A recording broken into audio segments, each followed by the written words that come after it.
जनाब बात ये है कि ये जो पंगूड़े वाला है इससे मैंने 30 रुपए लेने हैं और मैं हफ्ता भर से इसके पीछे घूम रहा हूँ और ये मेरा कर्जा नहीं देता। तो अब मैंने यही तरीका सोचा है कि मैं अपने कर्जे के बदले इससे झूठे लूं। तो अब ये मेरा 29वां फेरा जा रहा है और हर मरतबा मैं 8 आने कम करता जाता हूँ और तो मेरे पास कोई तरीक नहीं है। तो मैं इसको इसी तरह से कर्जा अपना वापस, मेरे दिल में ये ख्याल आता है कि कोई मेरा सौदा भी ऐसा हो जाए मेरे कर्जखा के साथ कि मुझे 37 बिलियन डॉलर उसके देने हैं, तो मैं उसको भी किसी घोड़े पे बिठा के ऐसे चक्कर दूं, यानी ज़हनी जिस्मानी नफसियाती चक्कर, कि वो बीच में से ही छोड़ के कहे कि मैं माफ करता हूँ तुम्हें कर्ज और मेरी जान छोड़ो। लेकिन मेरा कर्जखा उस देहाती जैसा नहीं है, वो तो बड़ा सीधा सा नेक सा भला सा आदमी था। उसका गुस्सा एक छोटी सी पटड़ी पर चल रहा था। मेरे कर्जखा का गुस्सा सारी मेरी कायनात पर मुहित है। उसने मेरी जिंदगी को अपने शिकंजे में ले रखा और मुझे छोड़ता नहीं है।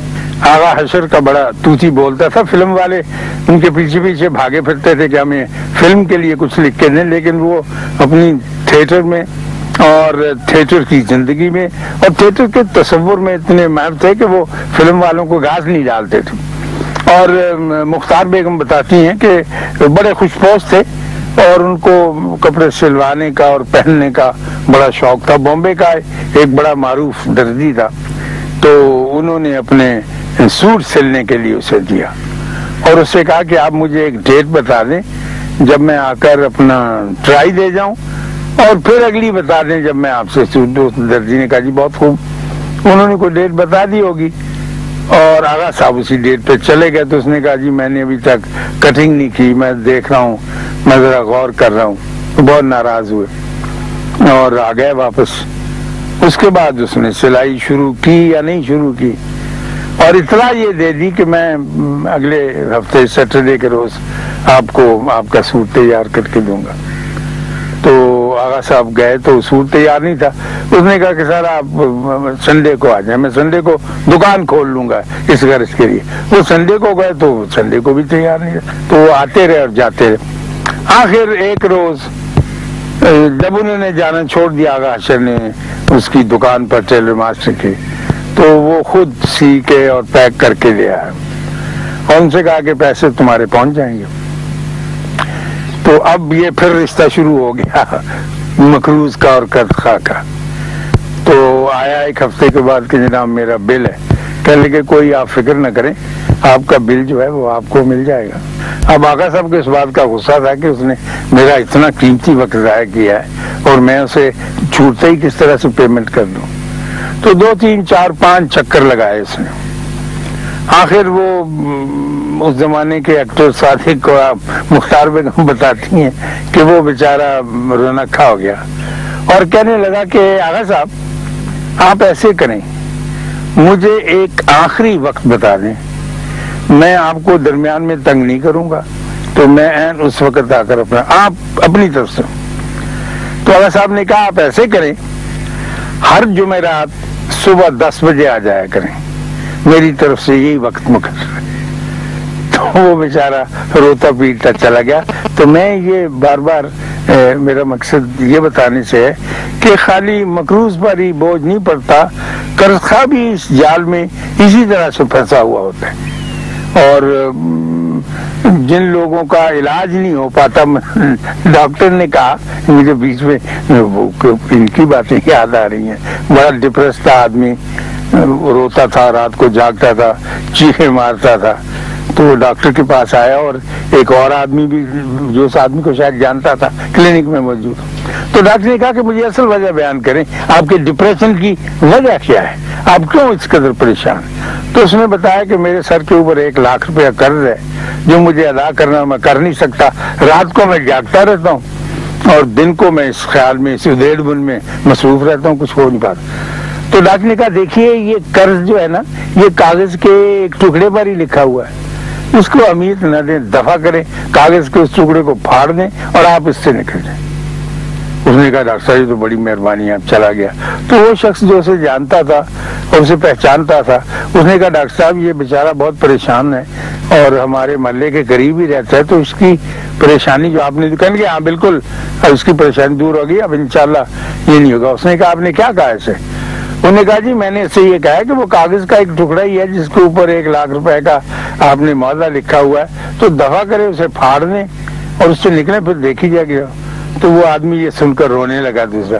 انہوں نے کہا سر اس نے مجھ سے ہی 1 لاکھ روپے قرضہ لیا ہے, تو آپ میرے ہی کاغذ بڑھوا رہے ہیں. عید کے روز بھی میں یہیں کہیں ایک غیر معروف کونے میں بیٹھا ہوا تھا چھپے, تو ایک بابا آ گیا فقیر قسم کا, چھوٹے لیول کا بابا, لیکن اس کا کوئی ویژن ضرور تھا. میں جب سمجھتا ہوں نا کہ وہ متوجہ ہو کر میری طرف آتے تو ان کا ویژن ہوتا ہے جو میرے چھوٹے ویژن کے اوپر اپنا عکس ضرور ڈالتے.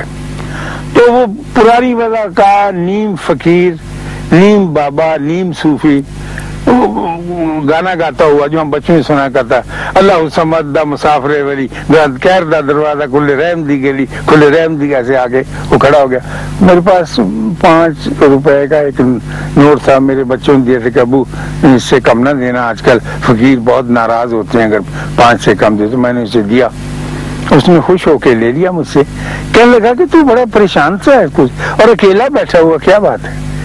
میں نے کہا بات یہ ہے کہ میرے اوپر بڑا قرض ہے اور میں کوشش بھی کرتا ہوں کہ یہ یعنی بالواسطہ طور پر بلا واسطہ میرے اوپر نہیں ہے, تو میں اس سے نکل نہیں سکتا, تو مجھے پریشانی ہے. اس نے کہا ہو شکر کر اللہ کا اور خوش ہو کہ تیرے اوپر کاغذوں کا, روپوں کا, ڈالروں کا قرض ہے.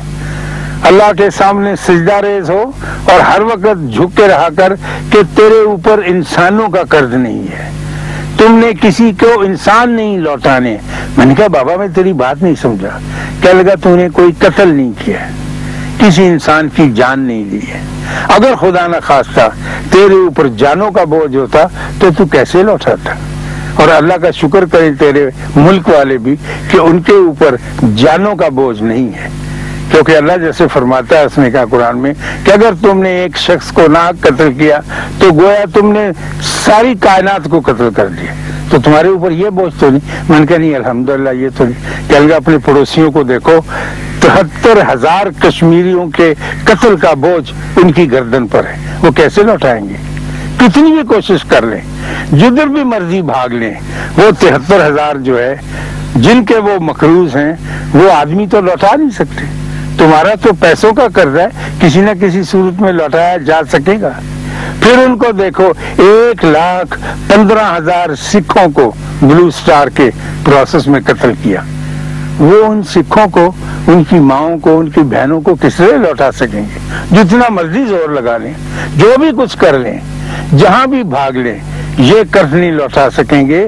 او بابا تو جو اس کونے میں بیٹھا ہوا ہے خوش ہو کہ یہ پیسے کا قرض ہے, اللہ نے چاہا تو یا تیری آنے والی نسل یا اس کے بعد آنے والی نسل کسی نہ کسی طرح کاغذوں کی صورت میں, مال کی صورت میں ان کو لوٹا دے گی. لیکن یہ لوگ جنہوں نے اتنے آدمیوں کو قتل کر دیا, اگر وہ مانگنے والا آ گیا کہ لاؤ ہمارے آدمی واپس کرو, تو کہاں سے دیں گے؟ اور کہنے لگا تمہیں پتا ہے میں تو جانتا نہیں, یہاں سے دور ہے تو دور, کہنے لگا سمندراں وچ کوئی پنڈ ہے, وہاں پر کہنے لگا انہوں نے بم پھینکا 2 جگہوں کے اوپر. میں کہا بابا اسے ہیروشیما کہتے ہیں, دوسرے گاؤں کو ناگاساکی کہتے ہیں. کہتا وہاں پتہ نہیں کتنے لاکھاں بندے مارتے, اب وہ موڑے کس طرح کریں گے؟ پھر وہ پتہ نہیں اس نے کہاں سے یہ ساری چیزیں, گھومتا رہتا ہے ایسے ہی اور چھوٹی گھوڑے کی چال چلتا ہے, ٹپوسی مار کے جیسے چلنا کہتے ہیں. اور اللہ سمجھدا مسافر ولی بند کر دا دروازہ کھلے رحم دی گلی, یہی گاتا رہتا ہے. تو اس نے کہا کہ میں نے سنا ہے کہ جب یہ اتنا بڑا خوبصورت طاقتور ملک آباد ہوا ہے امریکہ کا, تو وہاں پر ایک قوم آباد تھی, اس کو ریڈ انڈین کہتے تھے, سرخ ہندی, تو وہ ساری کی ساری ختم کر دی. اب اگر کوئی کھاتے والا اپنا رجسٹر لے کر آ گیا اور اس نے اس قوم سے جو موجود ہے, جو بڑی طاقتور ہے, بڑی سیانی ہے, بڑی टेक्नोलॉजी की मार है, उससे कहा कि भाई तुमसे वो आदमियों का मांग, नाहक मारा है और क्यों मारा है, तो कैसे अदा करोगे? तुम्हें खुश होना चाहिए।